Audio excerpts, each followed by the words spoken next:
నాడు అంటే సింపుల్గా అర్థం చేసుకోవాలంటే మరొకటి,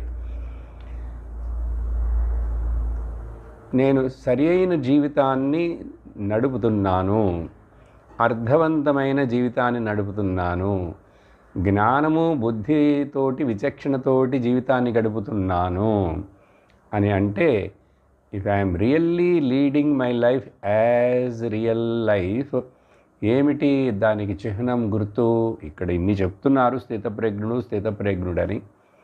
మనకు సింపుల్గా అర్థం కావాలంటే, నువ్వు ఏదైనా చెయ్యి, జీవితంలో ఏదైనా జీవించు, ఏదో నువ్వు చేయవలసినవి చేస్తుండు. అలా చేస్తున్నప్పుడు ఇంగ్లీష్లో చెప్పాలంటే, you live in a such a way you should not regret later. అదండి సరి అయిన జీవితం అంటే.